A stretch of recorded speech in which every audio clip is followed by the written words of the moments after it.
Assalamualaikum. Waalaikumsalam. Selamat siang anak-anak. Siang, Bu. Gimana kabarnya hari ini? Alhamdulillah, luar biasa. Allahu Akbar. Masih semangat? Kalian Semangat.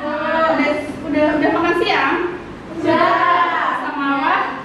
Sama ayam. Sama ayam. Ya. Bahannya sama itu doang. Ya. Keren banget. Nah, sebelum kita memulai pelajaran pada hari ini, mari kita baca basmalah dengan doa sebelum belajar.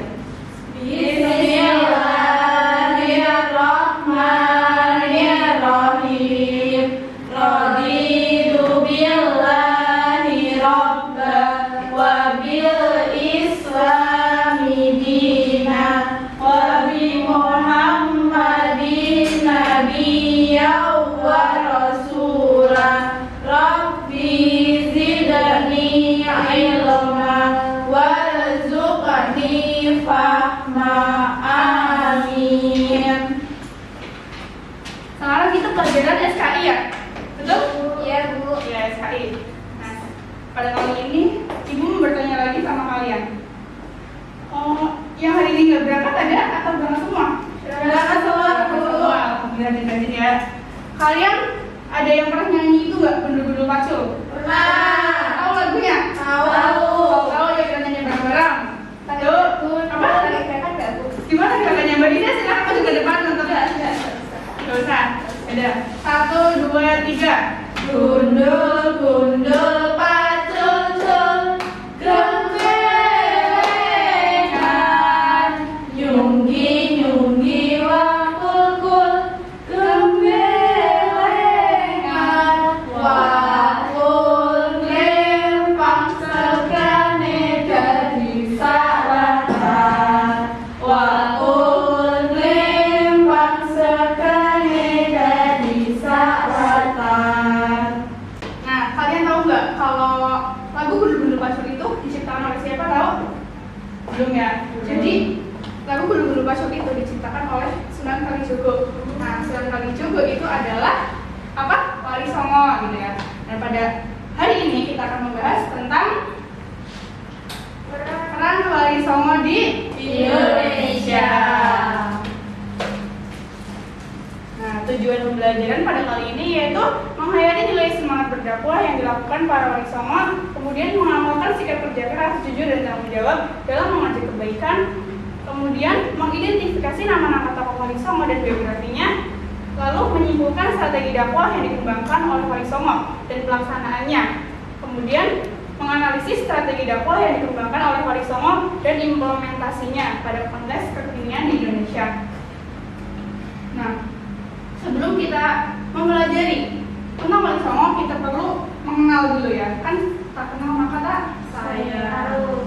Tak tahu, tak sayang. Sunan Gresik itu nama lainnya siapa, Mbak Iza? Maulana Ibrahim. Wah, Sunan Ampel siapa, Mbak Rahma? Raden Rahmatullah. Raden Rahmatullah. Sunan Gunung siapa, Mbak Rahana? Ibrahim. Sunan Kalijaga? Raden Mas Syahid.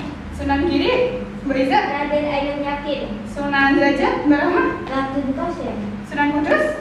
Raden Ja'far Shadiq. Sunan Muria? Siapa, Mbak? Raden Umar Said.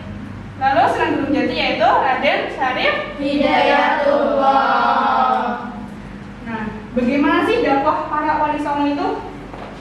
Jadi, yang pertama, Sunan Gresik. Sunan Gresik itu merupakan sunan yang paling sepuh di antara wali songo ini. Sehingga beliau itu disebut atau dipanggil sebagai ayahnya para wali. Seperti itu. Nah, Sunan Gresik ini berasal dari mana sih? Tidak.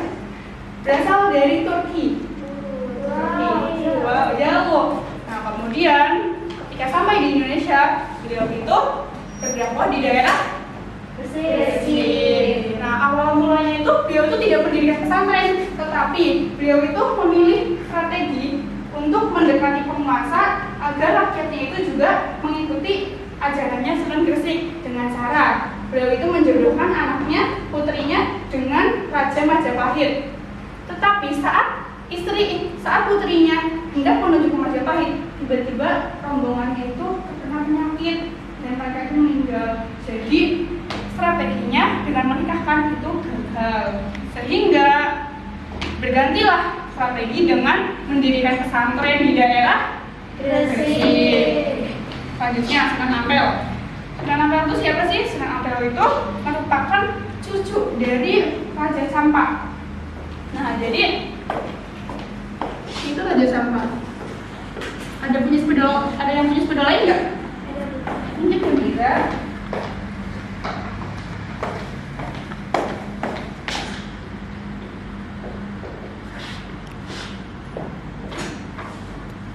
Nah, jadi Raja Campak itu memiliki seorang putri. Nah, putri satu ya. Putri satu ini memiliki putra, yaitu putranya itu adalah Sunan Ampel. Kemudian Sunan Ampel itu ketika Sunan Ampel tiba di Pulau Jawa, beliau itu langsung menemui bibinya Sunan Ampel itu berarti putrinya Raja Campak juga, putri dua. Saat itu putri dua itu tinggal di kerajaan apa namanya, Raja Brawijaya. Itu kerajaan, intinya putri dua itu menikah dengan Raja Brawijaya. Seperti itu. Jadi Sunan Ampel juga sempat tinggal di kerajaannya Raja Brawijaya. Seperti itu. Kemudian yang ketiga yaitu Sunan Bonang. Sunan Bonang itu strateginya yaitu dengan syair dan suluk. Nah, Sunan Bonang itu merupakan putra dari Sunan Ampel.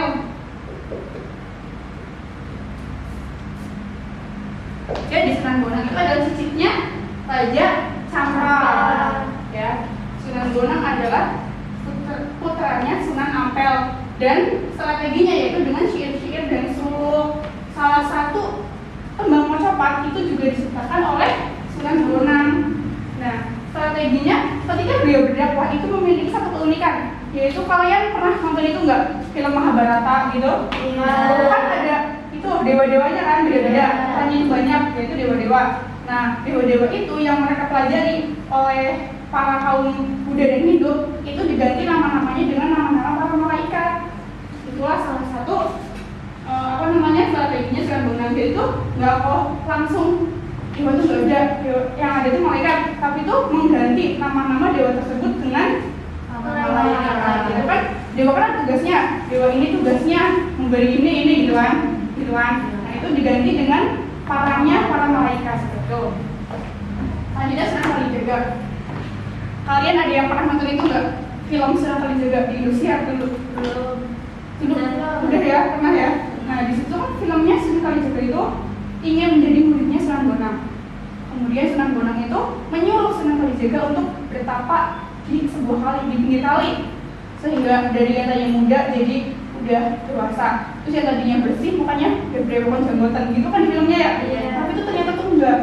Ketika Sunan Kalijaga menunggu Sunan Bonang melaksanakan haji, Sunan Kalijaga itu membangun pesantren. Dia itu belajar di samping Kalijaga itu nggak bertapa terus tiba-tiba jadi ulama tuh enggak. Jadi beliau tuh juga belajar. Jadi kalau kalian mau pintar nggak usah bertapa di kos, di rumah nggak usah ya, karena nggak bakal jadi pintar, tapi harus belajar dulu.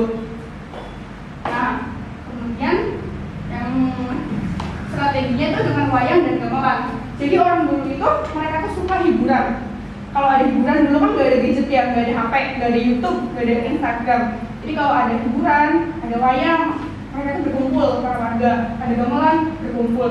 Nah, ketika perkumpulan itulah Sunan Kalijaga menyiarkan ajaran Islam dan tiket masuk ke dunia hiburan itu dengan kalimat syahadatain. Jadi kalau ada orang yang mau nonton Sunan Kalijaga, dia harus masuk Islam dulu secara gitu ya.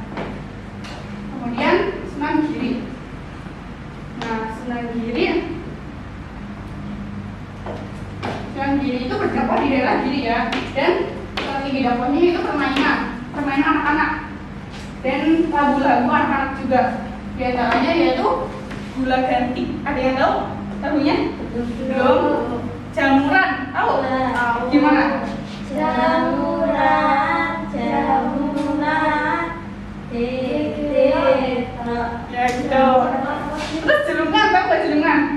Petak umpet. Petak umpet. Ya, jadi waktu kecil pernah kan main petak umpet? Ya. Nah, penggagasnya itu adalah Sunan Giri.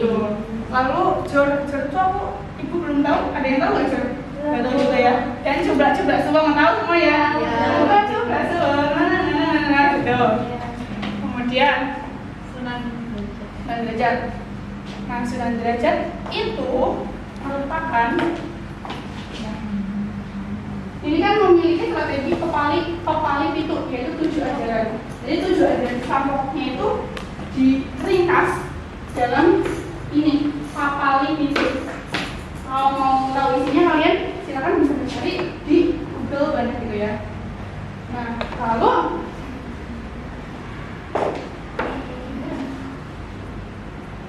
Sunan Kalijaga. Nah, Sunan Giri. Kemudian selanjutnya tadi Sunan Derajat ya.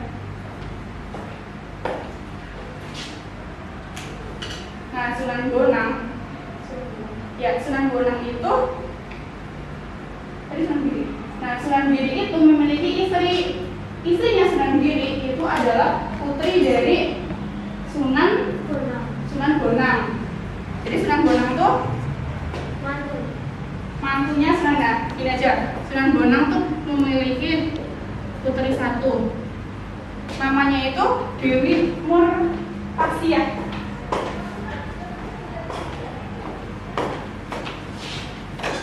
Nama putrinya itu Dewi Murtasia. Kemudian putri lainnya yaitu namanya Dewi Murtasimah. Nah, Dewi Murtasia ini menikah dengan pendiri kerajaan Demak, yaitu Raden, tahu nggak? Raden Fatah. Kelihatan ibu nulis? Kelihatan. Nah, Raden Fatah. Kemudian Dewi Murtasimah ini menikah dengan Sunan Giri. Jadi Sunan Giri itu iparan dengan Raden Fatah. Nah, di sisi lain Sunan Bonang juga memiliki seorang putra, yaitu Sunan Derajat.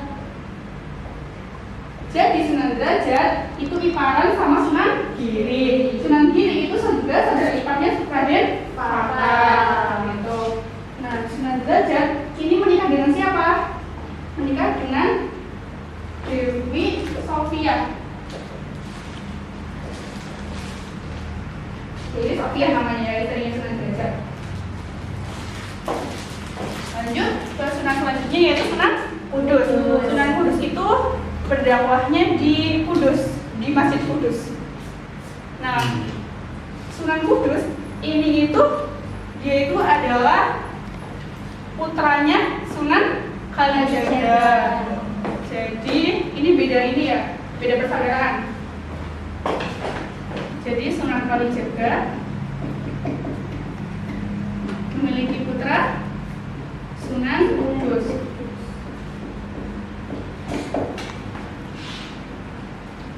Nah, Sunan Kudus itu mendirikan sebuah masjid di daerah Loran. Loran itu di daerah Kudus juga. Dan Sunan Muria. Nah, Sunan Muria itu berbeda dengan para sunan lainnya. Ketika para sunan lainnya itu seperti tadi Sunan Gresik itu mendekati rajanya agar rakyatnya itu ikut Islam, tapi Sunan Muria itu lebih mendekati para kaum yang di desa-desa seperti tani, nelayan, lalu dan lain-lain.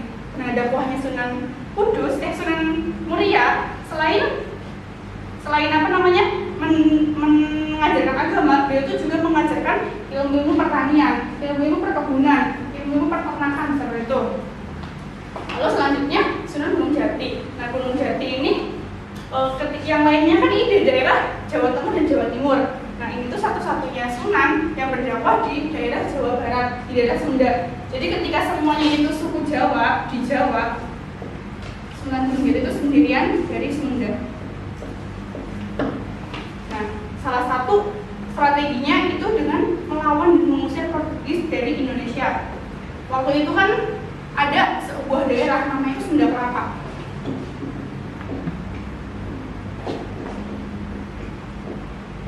Sunda Kelapa ini dikuasai oleh kerajaan Pajajaran. Pada suatu ketika Portugis itu kan datang ke Nusantara dan mereka itu mengajak kerajaan Pajajaran untuk bekerja sama. Jadi mereka ini mau bekerja sama dengan Portugis. Nah,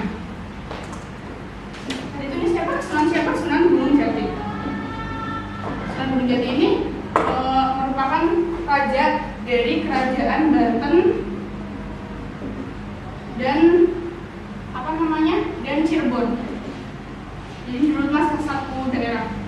Nah, salah satu usaha Sunan Gunung Jati agar Nusantara itu tidak dijajah oleh Portugis, beliau akhirnya menaklukkan daerah Sunda Kelapa. Sehingga ketika Sunda Kelapa sudah ditaklukkan oleh kerajaan Banten dan Cirebon, jadi Pajajaran itu tidak ada.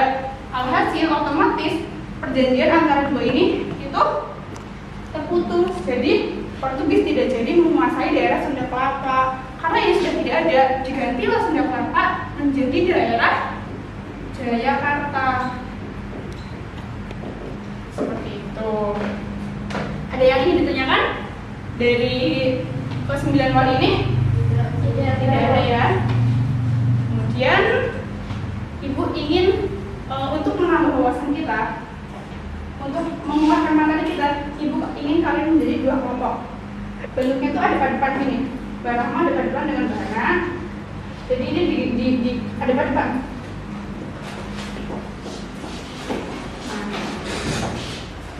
Ya, lalu membaca dia dengan bahasa hadapan.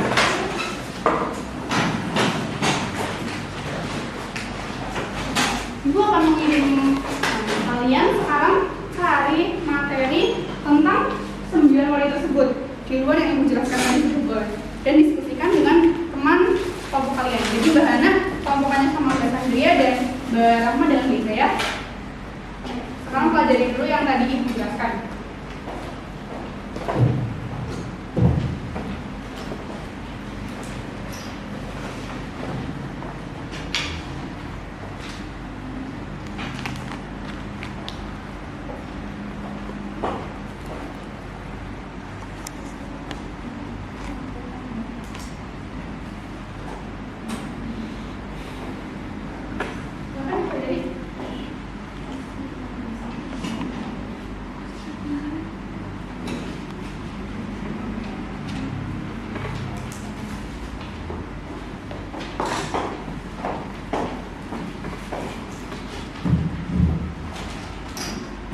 Sudah selesai mempelajarinya atau belum?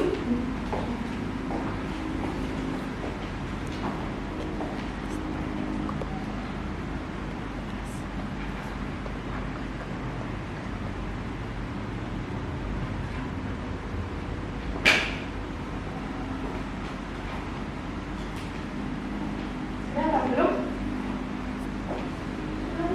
Belum? Ya, silakan.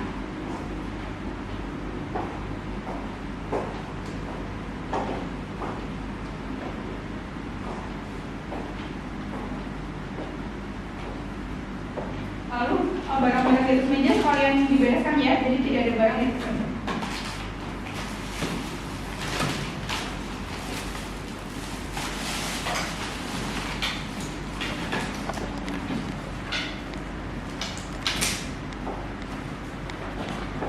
Jadi sudah siap? Enggak, nanti ada kuis tapi cepat-cepatan. Sudah siap? Nempel bisa nggak? Nempel lagi nah. Ada kita sebentar. Gimana? Kalau bisa kenapa bisa ngomong beda? Gimana ya? Yang penting tengah-tengah gitu. Susah ya? Beda nggak usah. Ini nanti kalau kalian mau jawab gini aja gitu ya. Sudah siap semuanya? Belum bahasa Indonesia belum? Sudah. Sudah sudah siap? Kamu sudah siap? Oh iya, kamu.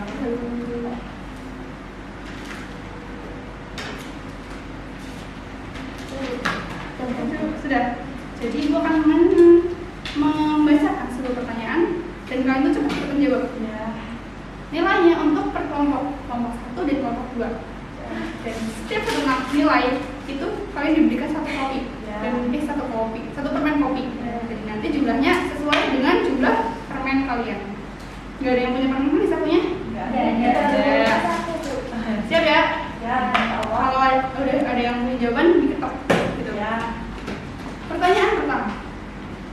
Maulana Malik Ibrahim atau Sunan Gesti dikenal juga dengan nama Maulana Maghribi yang berasal dari Maghribi yang berada di daerah di daerah Mbak Sandria, Afrika Utara. Afrika Utara. 1 poin untuk Mbak Sandria. Kemudian pertanyaan kedua. Sunan Giri mendidik anak-anak melalui permainan. Melalui permainan yang bernafaskan keagamaan. Sebutkan 3 lagu anak-anak yang diciptakan oleh Sunan Giri. Ulangi. Ya. Nanti dulu. Sebutkan 3 lagu anak-anak yang diciptakan oleh Sunan Giri. Mbak Sandria lagi. Jambulan sama gundul juga suam. Ya, 1 poin lagi untuk Lombok 1. Tenang, tenang. Pertanyaan ketiga. Sunan Kalijaga adalah seorang bangsawan, yakni putra dari Bupati Mbak Iza. Silakan Mbak Iza. Tuban. 1 poin untuk Mbak Iza. Lalu pertanyaan selanjutnya. Berasal dari manakah suku Sunan Kalijaga? Mbak Iza lagi. Itu ya, Bu.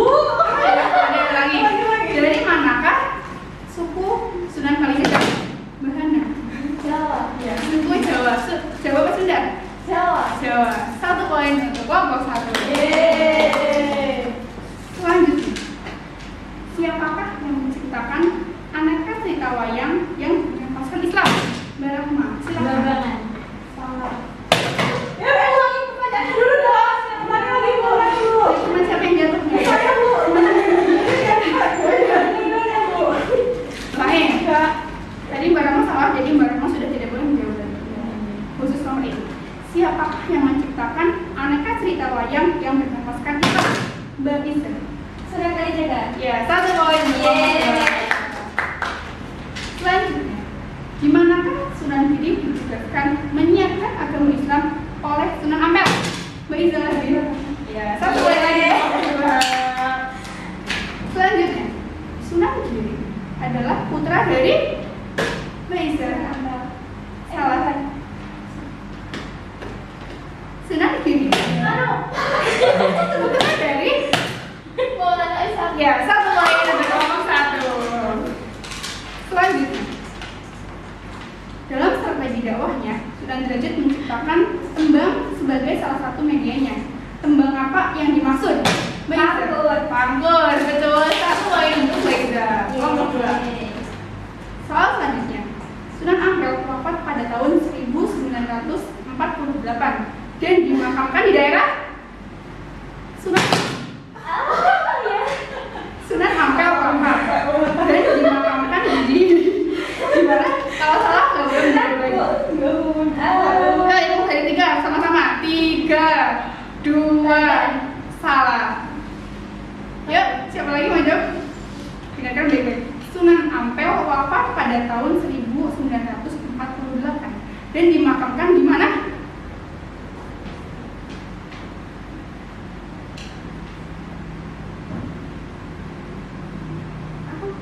Silakan dia menjawab.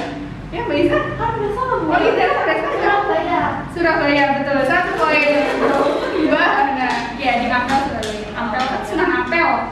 Dakwah di Ampel di Surabaya. Pertanyaan terakhir. Coba lihat dulu poinnya ada berapa? 4 dan 5. Jika Mbak Iza. Siapa pendiri dinasti Kesultanan Banten? Ya, betul. Itu Mbak Iza. Pertanyaan terakhir. Katanya udah, Bu. Kalian seperti Iya. Siapakah para wali songo yang disebut sebagai ayahnya para wali? Mbak Hana. Tidak. Saya. Ya. Sunan. Gresik 1 poin.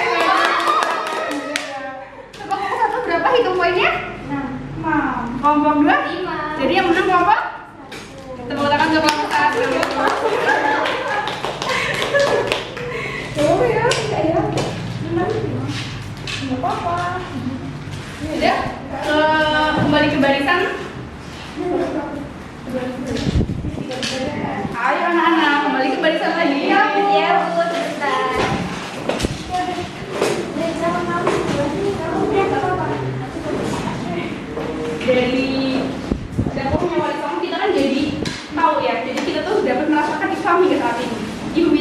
dari kalian menyebutkan nama apa aja yang bisa diambil dari para wali songo.